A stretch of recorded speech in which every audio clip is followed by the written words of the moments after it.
Hello, everybody. My name is Contrice, and welcome to my channel.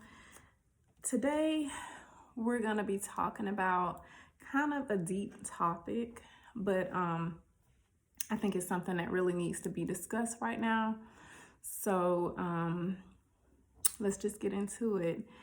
I know that times have been really hard this year. 2020 has been one for the books. Dealing with racial injustices on the rise for the last many years, being in the middle of a pandemic and having so many deaths from that. Every day I'm seeing people that I know on Facebook and everything who's lost a loved one from COVID, and kids that are teenagers committing suicide because it's really hard to deal with everything that's going on right now. So a lot of people are dealing with mental health issues at this time. So I have been praying about what my topic was supposed to be this week, and every day God confirmed for me that I just wanted to talk about this. So I have notes, so that's why I keep looking over to the side. We all have bad days. I mean, every day is definitely difficult. Some days are better than others. And so don't let that living your best life highlight reel culture of Instagram, etc., fool you into thinking that we're all not having bad days. Everybody in this world is dealing with this coronavirus, with this pandemic right now. So everybody in one form or another are affected, whether it be losing jobs, whether it be dealing with just your kids being at home out of school, losing loved ones, trying to stay safe. It's so many different things that are coming at us all at one time. So express how you feel, talk to someone. If you can't get into therapy for whatever reason, talk to a trusted person about how you're feeling if you're having a really bad day. Also, journaling is definitely a good way to go. I journal a lot. It's a really good way to express yourself. Talking to God, praying. That honestly, that's the best thing to do. If you're having a really bad time, just take out a few minutes and pray or meditate. Just don't dwell in your thoughts and your situations and go down a rabbit hole of bad thoughts after negativity. That's how you can just, shoot yourself into a depression, and you don't want to do that. So definitely talk to someone. Comment below on some ways that you're using to cope right now, because it could help somebody else who may not have thought of that as a way to cope. Take a mental health day and then pick yourself up.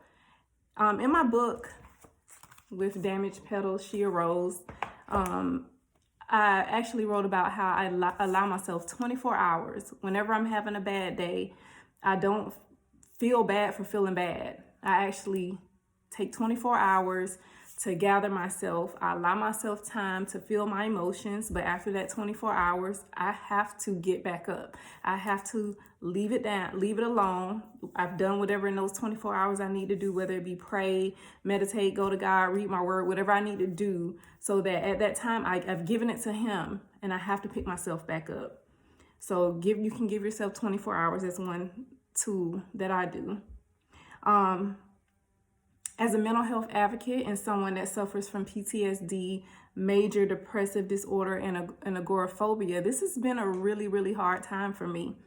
My anxiety and everything has been higher than normal, but I've been coping okay. So I understand how this season can be tough. Please reach out to someone if you feel like things are becoming unbearable, because your life matters. You matter. You matter. Be grateful. and humble for what you do have.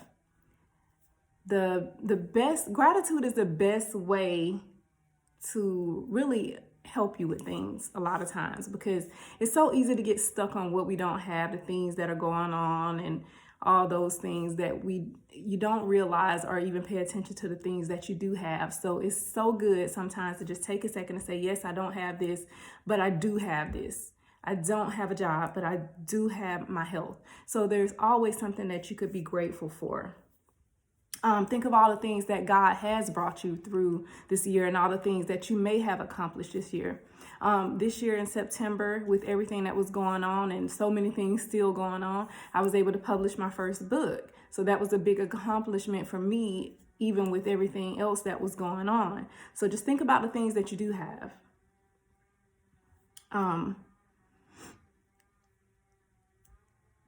The thing that it helps you feel better, believe it or not, to think about those things. My problems or your problems may be minuscule to someone else. There's always someone that has a ton of more problems than you have. And sometimes we may feel like we have the weight of the world on our shoulders and that we have it the worst, but it can always be worse. And I know sometimes I hate that phrase because it sounds so not empathetic to other people, but it's true. Your life is better in some ways than other people, and they would love to have your problems. Stay encouraged. Use this time to get closer to God. Pray. I pray that 2021 is an amazing year. Just know that this too shall pass. It's just a moment. It's a rough moment for everybody, but we will get through this. And I want to leave you with a Bible verse that I got in a group text this morning. And it was confirmation for this message. I always pray before I give a message. Some of my messages are going to be deep. Some of them are going to be about business. Some of them will be about relationships. Some of them will be about motivation. But today, this is where I was led. So I'm going to leave you with a Bible verse. It's 2 Corinthians 4, 8, and 9. And it says, "We are pressed on every side by troubles, but we are not crushed. We are perplexed, but not driven to despair. We are hunted down, but never abandoned by God. We get knocked down, but we are not destroyed." So I just pray that this message blessed you in some way. Just hold on. Things are tough, but they will get better. This too shall pass. If you're interested in my book, With Damaged Petals She Arose, in the banner there's a link. You can click on it for Amazon, or you can actually go to any bookstore and buy it online. It's around $9 right now, so it's not that expensive. And also, when you buy a book, it helps me to be able to give a book to a homeless shelter or a transition home for other girls who can't afford them. I actually donate books every single month to a different transition home. Please like this. If you made it this far, like this video and subscribe. Subscribing definitely helps, so please hit the subscribe button. And I thank you so much, and I will see you next week. Happy New Year.